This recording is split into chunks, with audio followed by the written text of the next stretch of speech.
Πάμε στην πρώτη συζήτησή μας. Σήμερα το θέμα της ανεργίας, αλλά και το θέμα γενικά της αγοράς εργασίας, είναι ένας από τους βασικούς λόγους που επικαλούνται οι εργαζόμενοι για την πανελλαδική απεργία. Όμως ειδικά τα τελευταία χρόνια και με τους ψηφιακούς νομάδες και με την τεχνητή νοημοσύνη και με τον τρόπο με τον οποίο έχει γίνει πιο ευέλικτο το εργασιακό και εργατικό πλαίσιο, είναι πιο σύνθετη η συζήτηση περί εργασίας από ό,τι ήταν στο παρελθόν.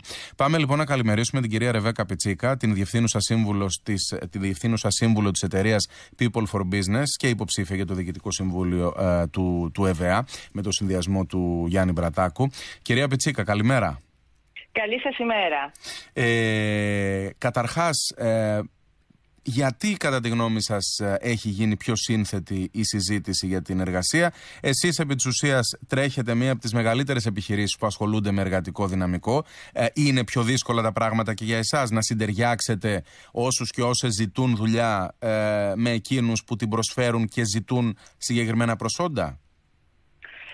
Καταρχήν ευχαριστώ πάρα πολύ για την πρόσκληση. Εγώ. Να πω ότι πραγματικά η αγορά εργασίας τα τελευταία χρόνια έχει αλλάξει.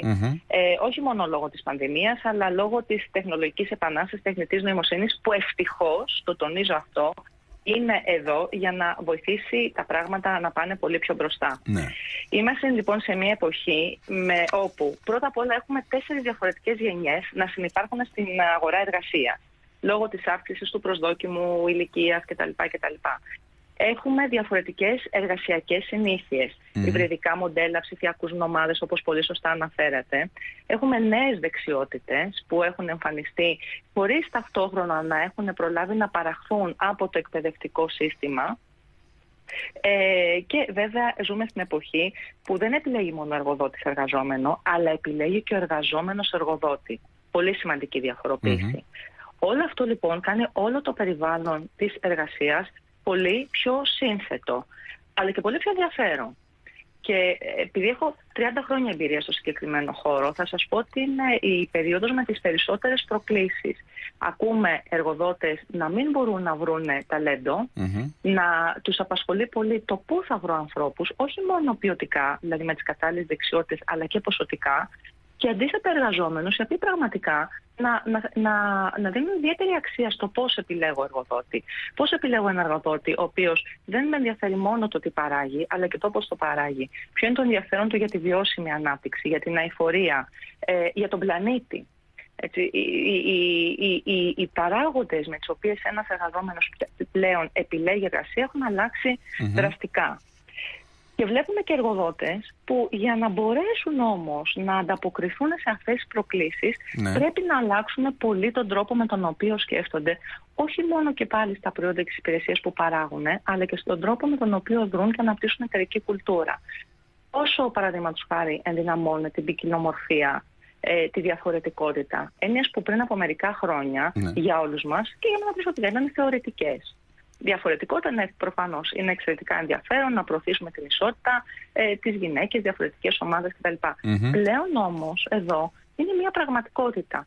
Και έρευνες λένε ότι εταιρείες, παραδείγματος χάρη, που ενισχύουν τη διαφορετικότητα και την ισότητα, τις πολιτικές DEI, έτσι όπως λέγονται στην ευρύτερη αγορά, έχουν αύξηση στα έσοδά τους κατά 19%. Καταλαβαίνετε πλέον πόσο διαφορετική βαρύτητα έχουν αυτοί οι παράγοντες στην αγορά εργασίας. Και ταυτόχρονα αυτές οι εταιρείες μπορούν και να βρουν πιο εύκολα εργαζόμενους, γιατί οι εργαζόμενοι αναζητούν υπεύθυνους εργοδότες και κυρίως να τους διακρατήσουν και να τους αναπτύξουν. Τα είπα όλα μαζεμένα. Όχι. Ήθελα να ρωτήσω, έχει αλλάξει όσο πρέπει σε σχέση με τη σύγχρονη εποχή? Κάνατε μια ανοίξη πριν. Η κουλτούρα των εργοδοτών, γιατί το να έχουμε και στην Ελλάδα αυτό που στην Αμερική ονομάζεται φαινόμενο της μαζικής παραίτησης, προφανώς δείχνει ότι κάποιοι δεν εργαζόμενοι, ενώ οι επίδοξοι εργαζόμενοι δεν ικανοποιούνται και αποφασίζουν να μην κάνουν το μεγάλο βήμα. Και αποφασίζουν να μην κάνουν το μεγάλο βήμα ακριβώς διότι αξιολογούν διαφορετικά τους εργοδότες. Υπάρχουν πολλά βήματα ακόμα να γίνουν και στην κουλτούρα των επιχειρήσεων, όχι μόνο στην Ελλάδα αλλά και παγκοσμίως, γιατί και εσείς πολύ σωστά αναφερθήκατε στο κύμα της μεγάλης παραίτησης στην Αμερική. Άρα υπάρχουν πάρα πολλά βήματα να γίνουν, έτσι ώστε να υπάρχει τελικά μια σύγκληση ανάμεσα στο τι αναζητώ ως εργοδότης, τι πολιτικές εφαρμόζω για να μπορέσω να τραβήξω ταλέντο, αλλά και να μπορέσω να το κρατήσω, να μην μου φύγει δηλαδή, και στο τι ακριβώς αναζητώ ως εργαζόμενος από τις επιχειρήσεις. Μιλώντας για το ΕΒΑ, επειδή όπως είπατε είμαι και υποψήφιος στον τομέα των υπηρεσιών, αυτό το οποίο έτσι θέλουμε να δώσουμε ιδιαίτερη έμφαση είναι στο πώς μπορούμε και στην Ελλάδα να συμβάλλουμε στη διαμόρφωση πολιτικών που να βοηθούν τις επιχειρήσεις να βρούνε ταλέντο, να βρούνε εργαζόμενους, να βοηθήσουν τις εταιρείες να αναπτύξουν πολιτικές έτσι ώστε να μπορούν να τις κρατήσουν, να διασυνδέσουμε καλύτερα την αγορά εργασίας με τις επιχειρήσεις, γιατί αυτό το οποίο και πάλι μπορεί να έχει μικρότερη αξία πριν από αρκετά χρόνια, πλέον είναι επιτακτικό, σε έναν κόσμο που αλλάζει και που πραγματικά, μίλησα για τεχνητή νοημοσύνη και θα επαναλάβω ευτυχώς που είναι εδώ. Όσο όμως έχουμε τεχνητή νοημοσύνη και εξελίσσεται η τεχνολογία, άλλο τόσο ο άνθρωπος εξακολουθεί να παραμένει ρυθμιστής. Γιατί είναι ο άνθρωπος ο οποίος παράγει καινοτομία και εξωστρέφεια. Άρα λοιπόν είναι πάρα πολύ σημαντικό να ενισχυθούν πολιτικές που να συγκλίνουν τα δύο μέρη.